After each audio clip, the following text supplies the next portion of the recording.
It's only as Burns pulls me into his arms, stroking my back as my trembling hands turn to full body tremors, that it hits me that I never even thought to turn the gun on him while I had the chance. And today we're discussing No One Has to Know by, we've been doing this long enough that I should remember that I have to get the author's name. Damn it. I think Carin it's Hart. I was going to say Karina Owens.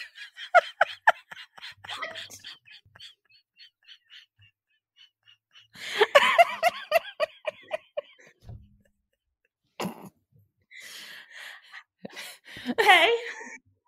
Oh. I don't know how you got there, but okay. Oh, man. Don't ask me where that came from because I have no idea. That's okay. We're in this together. It's just what popped into my head.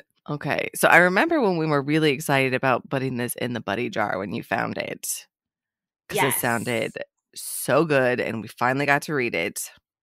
Yep. I don't know if we should jump right to the shocking part or start with what we didn't like. Yeah, let's start with what we didn't like. I felt like it was short. Yeah, it was, I read it in like 5 hours. It was very fast paced for like 240 something pages. Yeah, I felt like there wasn't enough on the page. Yeah. Like when we talked about like reading the blurb, the blurb matches what's in the story, but I expected it to be more intense. I expected it to be a little bit longer. I think it's barely a week. Well, it kind of jumps because he goes on his 2-week vacation, right? So it's a couple of days and then it jumps. Yeah. Yeah, I think like when like the entire time of her in the basement is 5 or 6 days. Which to some might seem like a lot, but in the book, it doesn't feel like it at all. It literally feels like it's a weekend. Yeah, agreed. Like all of this happens in a weekend. So I didn't like that. I don't know if there's anything else I didn't like. I didn't like that, especially once you get to the end and everything. Like, I didn't like that she didn't get to go back to her life after. Like, she had this great, like, she loves flowers. She wanted to be a botanist. She had this great job at a florist shop working for somebody that was kind and like could use the help. I really wanted her to be able to go back to that job, and they made it seem like that wasn't a possibility. And they're not that far from the town. It's less than 2 hours. I know we like literally just read this like 3 days ago, but I don't remember that. I think if we're going down the wants, I think it would have been a little bit better if the middle of the book was them coming to their conclusion and then going back into society and trying to figure out how to be, yes, I say normal in quotations, a couple of society. I think that would have been really good because then, like you said, like she has her job, she has to interact with people. He's a cop, he has to interact with people. And then seeing how unhinged both of them come together, I think that would have been hot. Yeah, I completely agree. I kind of feel like I don't know. It's almost like, you know how like in the Sinners Duet, you have all of that, what's the word? Like teacher protege, like aspect. And he's teaching her and they're learning together. And then like they commit murder together. And then you go into the second book. Maybe they killed the rival in the second book. Anyway, they have like an intense thing first book, and then the next book, like you have the whole relationship building. Mm-hmm. I feel like this rushed past that like rapport building between the two of them, and we just jumped right into a happy relationship, but in a cabin rather than like real life scenario. Kind of like what you're saying.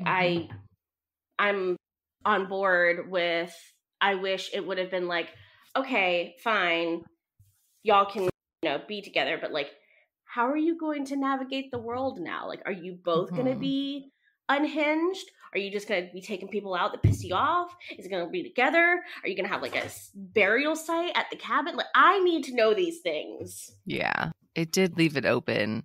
I am under the impression, though, that they go back into society because this is a standalone in her world. And so I've already downloaded The Devil's Bargain to read because apparently they make a cameo in there. So to me, that means that they come back. I saw that, but it almost sounded like it was like The Devil's Bargain came before No One Has to Know. So you would see them, but they wouldn't be together. I could totally be wrong. I may have misread it. No, you could be right, and I'll let you know when I get to it. Okay. I didn't want to read it till after this. Fair. Because, she's got like 6 other books, and I would have devoured them, and then I would have been like, wait, what are we talking about? Because I don't remember. What are their names again? Actually, I don't remember either of their names. Burns. His is Burns. Hers Mason. is... I never called him that because I don't like that name. I called him Mace or Mal or M. Or just Burns. Yeah. What was her name? It wasn't Daisy. Oh my god, I was just about to say that. What was her name? I don't remember. Does he even say her name? He calls her Angel. Angela. Oh, I had to say right. the Angel. Angela. Okay. Yeah. So I have mixed feelings about the ending. You do too, silly? Good girl. Hey, don't be talking like that on here.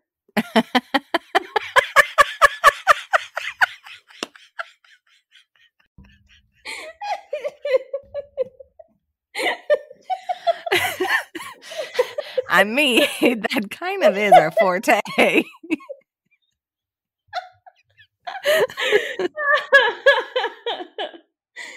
Oh my gosh. What did you say? I don't know. Before the good girl part? No idea. Something about the ending. Oh, I had mixed feelings about the ending. I had mixed feelings about the ending too. I didn't dislike it. I kind of thought possibly that that's where things were going to go. Really?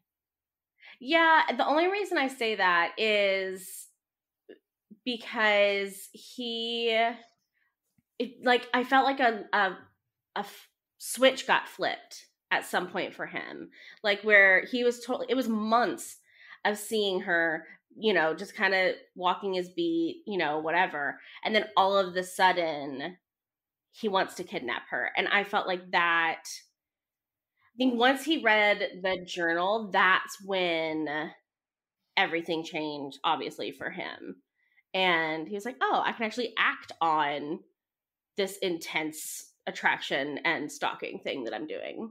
Okay, that's not the part that I'm hesitant about. I'm hesitant about her, the one setting up the whole thing. Oh, yeah.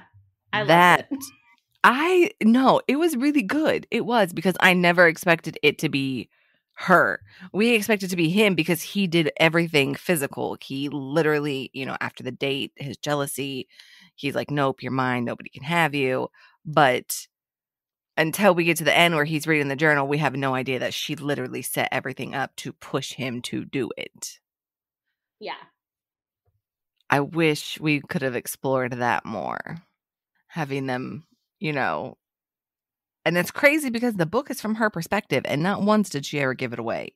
There was no hint. There was no foreshadowing. There was nothing. Yeah. Until we get her, omission. And I don't even think she told Burns about the dude sticking her up. I don't think he knows that. But the date and everything, it was all set up. Yeah. That's crazy to me. That's a good twist.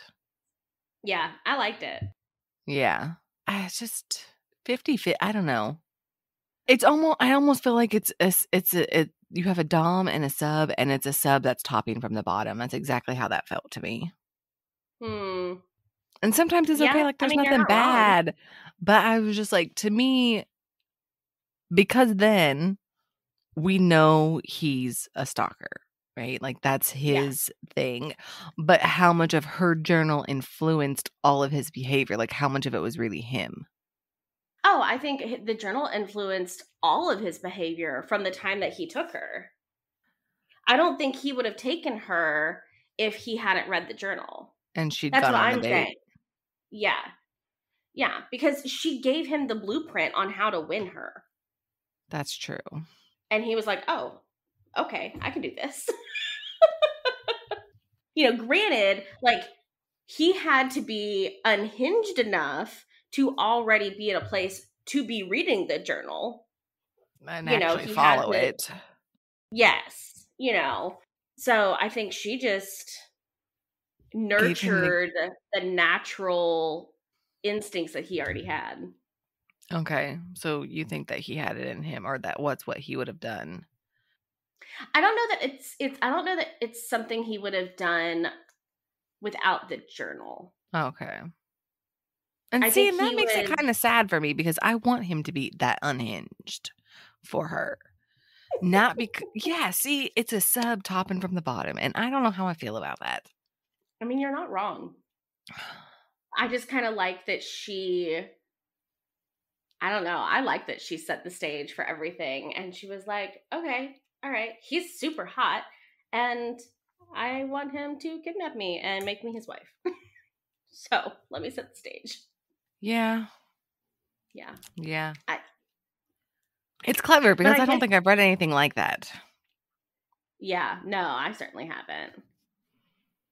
I don't know. I think it maybe goes back to our conversation that we're going to have about the female characters in these books. And yeah, I don't got anything else really. It was really cut and dry. There was yeah. I did not like. You go. No, go ahead. I don't think I liked. I mean, he was smart to call her parents and hey, I'm engaged, whatever. But I didn't like that she still had a relationship with them after they didn't believe her. And I don't know if it clearly stated whether or not he raped her, or if he just forced her to give him head. I wasn't clear on that either. Yeah, I wasn't clear on that either, but I'm glad she got her revenge. Oh, for sure. That mofo deserved it. Yeah, that was great. I can't really think of anything else. Yeah, me neither. I mean, it wasn't a bad book by any means. It was a very, quick read. It wasn't super steamy, I don't think. Not at all. And, So, ratings? Okay, so spicy, 2. Yeah. Yeah. Dark, 4. Yeah, I was thinking 4 too. Okay. And because it all happens on the page, so yeah, everything happens on the page. I mean, their relationship's fucked up. They kill people. The only murder you don't see on page is the brick kid. Yeah. And I would say overall, a 3. If you want a quick, easy read for a dark romance, then this is a good, that you don't want to be pure smut, then this would be a good one. Yeah. 3 overall too. It was good. Check it out. I was laughing so hard when you asked me, well, where are you at? I'm finished. Okay. And then an hour and a half, 2 hours later, I'm finished. I'm like, okay, yeah. That makes sense. That Yeah. It was super quick. Yeah, it was. It was a very quick read. All right, y'all. If you read No One Has to Know by Carin Hart, what would you rate The Darkness as? Thank you for joining us on the journey into the shadows of love, where dark romance stories come to light. We hope you enjoyed this episode of Bones of the Story as much as we did. If you did, don't forget to subscribe and leave a review. Your feedback means the world to us. And to stay updated on all things dark romance, follow us on social media. You can find us on Instagram, TikTok, and YouTube. We'd also love to hear from you. Share your thoughts, ideas, or even your own dark romance stories with us. Drop us a line at bonesofthestory@gmail.com. Remember, our next tantalizing episode is just around the corner, so keep your hearts open and your senses sharp. Until then, embrace the darkness and let the stories continue to stir your deepest desires. This is Misty and Jenn, signing off from Bones of the Story.